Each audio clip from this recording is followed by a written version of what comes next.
Hey booktubers, it's the Hufflepuffle here and welcome to Writing episode 2. Welcome back. Today I'm going to be answering some of your questions about writing and giving you a bit of an update on where I stand. It's March, if you didn't know, and basically that means that I have been trying to write every day this month, and I have so far been succeeding. Sometimes it's not that many words, but I have been writing every day. And then Camp NaNoWriMo is coming up in April, and I still need to decide if I'm going to do Camp Nano or not. I've never done Camp NaNoWriMo. I've only ever done actual NaNoWriMo in November, so we'll see. I think I might try it because, why not?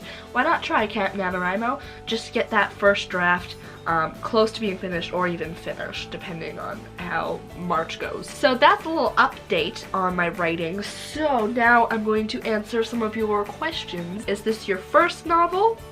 Well, yes and no. It's not the first novel I've tried to write, but I think it'll be the first one I finish and the first one that I try to get published because it is my favorite of all of the work progresses so far. There were a few that I started and didn't get very far on, and those ones are just in the back of my mind for now. Is it a standalone?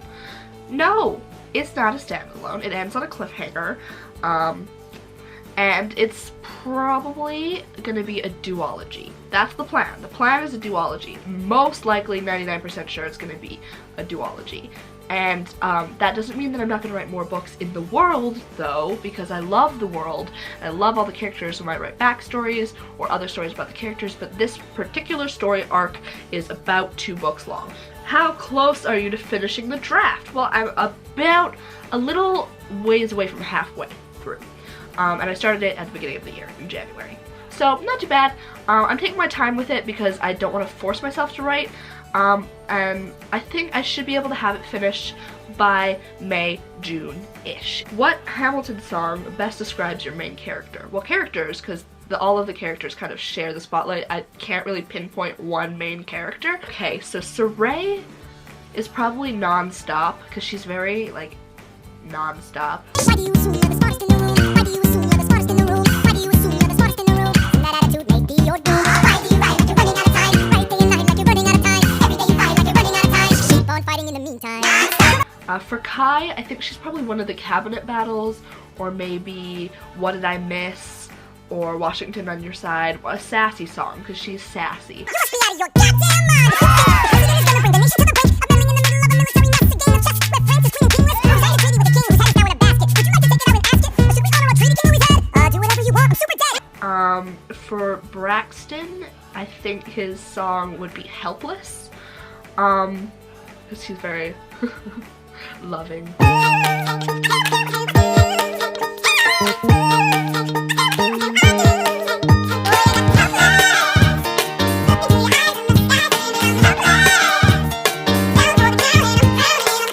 Warwick, who's his boyfriend, I think The Story of Tonight or History Has Its Eyes on You, because he's very history, he's a history guy and he likes books and stuff, so maybe History Has Its Eyes on You. Knowing history has its eyes on me.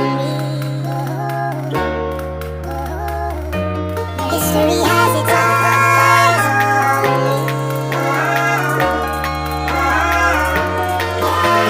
on me. Maya, I think, would be the Schuyler sisters, because she's a very independent woman. So you disgust me. I'm a trust fund, baby, you can trust me. I'm a king, I'm a sex, I'm pain. Someone said I'm a test, I'm pain. You want a revolution, I want a revelation. Listen to my declaration. The old beast seems to be self-evident that I'll never be hated and equal. And when I become a women in the sequel. Dana would either be, Dana would be satisfied or maybe take a break. One of the two. She'll be happy.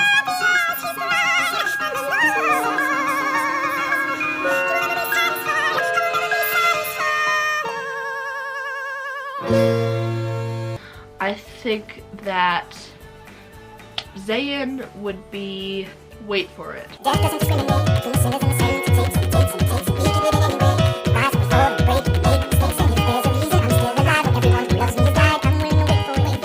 I'm willing to wait for it. And Raven would be the room where it happens. That's what Raven would be. And here's the pièce de résistance. No one else was in the room where it happened. The room where it happened. The room where it happened. No one else was in the room where it happened.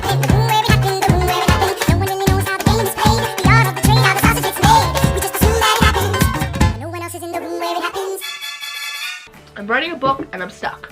Well, Zoe, that is not a question, but I'm assuming you want advice. My advice is, if it's a fantasy or it takes place in any scenario that's not our current contemporary world, do more world building.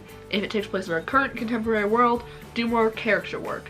And once you have really good developed characters and a really good developed world, the story part kind of comes a bit easier, so I'd say that's my advice for if you're stuck. How would you describe what your main character's dream dates would be? Well, Maya doesn't have a dream date because she's Arrow Ace. I'd say Sarai and Kai's dream date would be like going on a pirate raid and then coming back and drinking a glass of wine on the pirate ship and watching the sunset. Warwick and Braxton's kind of date would be probably a beach day and then coming back and eating dinner under the stars. Raven doesn't really have a dream date type thing because he's just kind of not into dating. Zayn's dream date would be something like simple, like just going for a walk and talking. Dana's dream date would be like something adventurous, like climbing rooftops. Will I ever write a sci-fi novel? / will I ever read The Fifth Wave? I don't know, Maggie. Maybe I will. Read The Fifth Wave one day. I think I will write a sci-fi novel one day. Sci-fi is my least favorite genre of book and of movie, if you didn't know. I do like sci-fi, I just don't like most sci-fi. Like it depends on, it has to be good. It really has to be good for me to like it. So will I ever write a sci-fi book? Well, I haven't really read many good sci-fi books that I liked, so maybe I will write a sci-fi book one day, so I have a sci-fi book out there that I know I would want to read, because it's my kind of sci-fi book. I think I have a vague idea for a sci-fi book, so one day maybe I'll write it. How do I get out of a writing slump? And how do I make sure that I hit a certain word count? Well, how do you get out of a writing slump? Wouldn't I like to know? Wouldn't we all like to know that? How do you get out of a writing slump? How do you reach a certain word count? Well, I mean, your novel kind of has to tailor itself to whatever word count it's meant to be. Like, if you're trying to cut back words, I think that's a little easier than trying to add words if you finish a draft than trying to add words. So I don't have good advice for that because I haven't reached that point yet where I need to know if I need to add or take away words because I'm still writing my first draft. Yeah, that's just what we're just gonna find out if it gets to that point.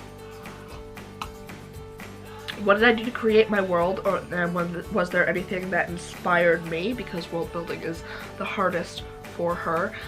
What did I do to create my world? I just kind of sat down with a notebook and started writing. So first I established how many kingdoms or countries there would be in the world. I ended up deciding on 5 because I'd already done the characters. So I had the characters and I knew that there was a northern place, a southern place, and then 3 other places. So I kind of went through and for each place, I thought about climate, I thought about architecture, I thought about culture. So the culture, I started thinking about what they might believe based on climate and architecture. So for the Northern Islands, I thought about, like, it's cold there, so they're gonna rely on ice fishing, they're gonna rely on trade because they can't really grow things. And then I thought about that, and then I thought about what they might believe in. I thought they might really like the moon versus the sun, because the sun doesn't come out a lot. So I developed a moon goddess, and then from there I started working on culture and developed kind of a religion type thing, culture, that they believe in based on the moon goddess. Created the festival of the moon that they have, and I created all of that. And I don't know, it just kind of came easily to me. I just kind of started thinking about it and it would just kind of come. Do you have a writing schedule that you stick to, or do you just write when the inspiration hits you? Well, I try to write every day. That's what I'm trying to do this month. And sometimes I set things like, I want to write a certain amount today, or I want to have a day where I write. Alright, that is it for this video, so leave your questions for the next writing episode in the comments down below, or you can like it if you liked, and maybe subscribe if you haven't subscribed yet. And I will see you guys soon. No mourners, no funerals, and remember to stay alive.